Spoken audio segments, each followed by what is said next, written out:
আসসালামু আলাইকুম রহমতুল্লাহি ওবরকাতুহু। সম্মানিত দর্শক, ডক্টর মোহাম্মদ ইউনূস ক্ষমতায় আসার পর প্রকৃতি বারবার তার জন্য বিরূপ হয়ে পড়ছেন।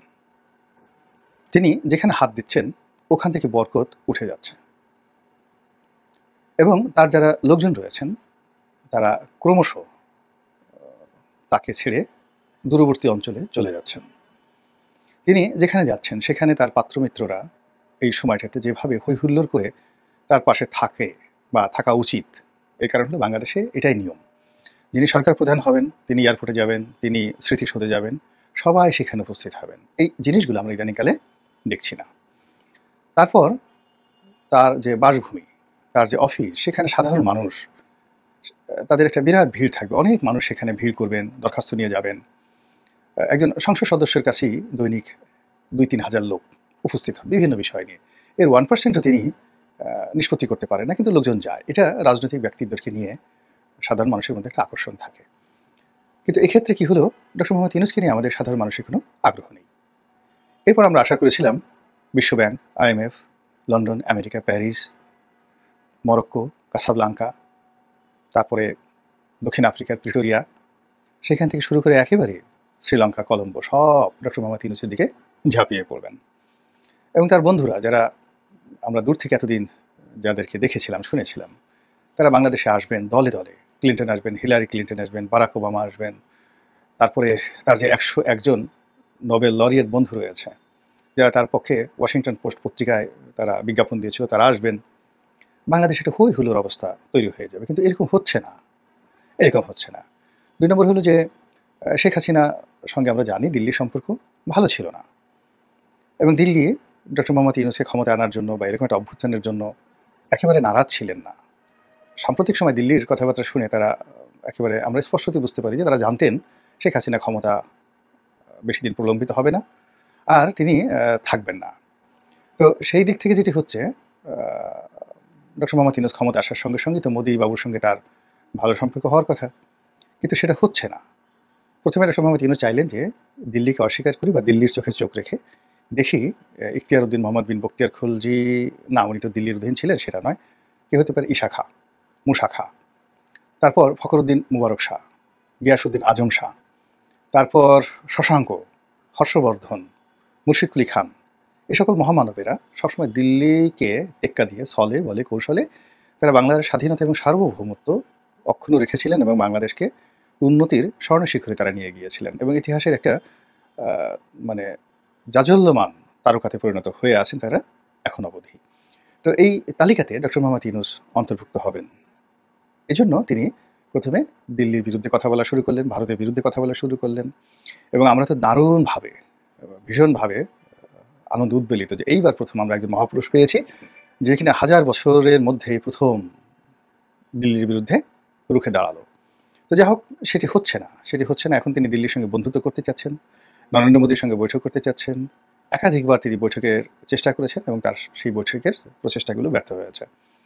সর্বশেষ তার যে প্রচেষ্টা, সেটা হলো চীন সফরের পর তিনি আরেকটি সম্মেলনে যাবেন, যেটাকে বলা হয় বিমস্টেক। তো এই সম্মেলনটি হওয়ার কথা থাইল্যান্ডের রাজধানী ব্যাংককে। এখানে তিনি নরেন্দ্র মোদীর সঙ্গে একটি ওয়ান টু ওয়ান বৈঠকের চেষ্টা করেছিলেন সর্বোচ্চ শক্তি দিয়ে। তারপরে অ্যাটলিস্ট সাইড লাইনে একটু দেখা, দাঁড়িয়ে কথা বলা, হ্যান্ডশেক করা, একটা ছবি তোলা, যেটি জো বাইডেনের সঙ্গে শেখ হাসিনা করে তিনি দারুণ একটা সফলতা দেখিয়েছিলেন ওই সময়টাতে, এবং এটি নিয়ে বহু কাব্য রচিত হয়েছিল।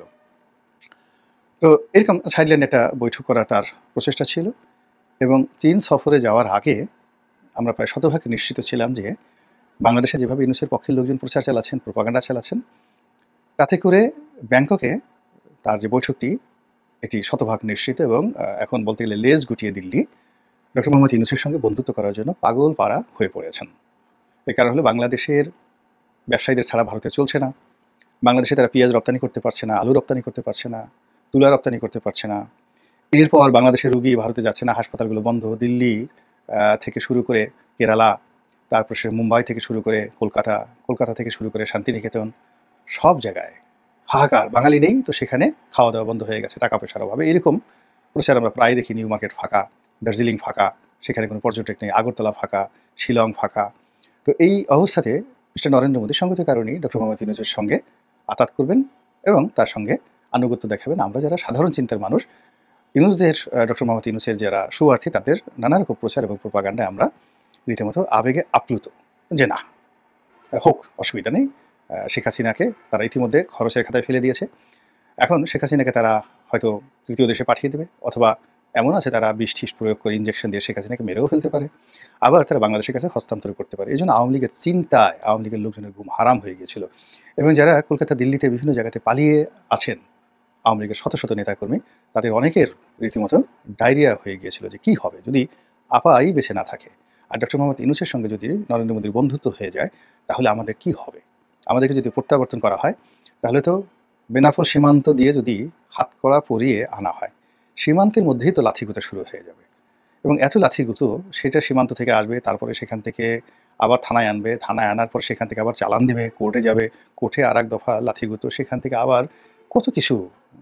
এখন তো জেল হাজতের মধ্যেও মুস্তাকের জামানাতে যা হতো, জেল হাজতের মধ্যে এরকম নাকি হচ্ছে। একটা ভিডিও ফুটেজে দেখলাম হাসানুল হক ইনু সাহেবকে খুব মারধর করা হচ্ছে, বেদম প্রহার করা হচ্ছে। বেচারার সুন্দর করে পাজামায় পাঞ্জাবি পরে তিনি গেস্ট রুমে বসে কথাবার্তা বলছেন, এরকম একটা দৃশ্য। এটা কবে কোন জায়গায় আমরা কিছুই জানি না, বাট এটা ছড়িয়ে পড়েছে। তো সেই দিক থেকে আওয়ামী লীগের যারা লোকজন রয়েছেন তারা এই দৃশ্যগুলো দেখেন এবং চিন্তা করেন যে আমাদের কিসে কী হতে পারে। বিশেষ করে যাদের বয়স হয়ে গেছে এবং যারা অনেক টাকা পয়সা উপার্জন করেছেন এবং যারা একসময় অনেক যাকে বলা হয় প্রভাবশালী ছিলেন, তারা চিন্তায় তাদের ঘুম হারাম হয়ে গেছে। ঠিক সেই সময়টাতে যে আশ্চর্য ঘটনা ঘটল সেটি হলো ভারতের পররাষ্ট্র মন্ত্রণালয়ের পক্ষ থেকে জানিয়ে দেওয়া হলো যে বিমস্টেক বৈঠকে ডক্টর মোহাম্মদ ইউনূসের সঙ্গে নরেন্দ্র মোদী বসবেন না, দেখা সাক্ষাৎ হবেন না। এমনকি দূর থেকে তাদের হাই হ্যালো হাত নাড়ানো এটাও হবে কিনা আমরা বলতে পারি না, ওটাও ওই ছবি তোলার জন্য অনেকে চেষ্টা করবেন। এবং ডক্টর মোহাম্মদ ইউনূসের কিন্তু ভীষণ রকম একটা যোগ্যতা রয়েছে।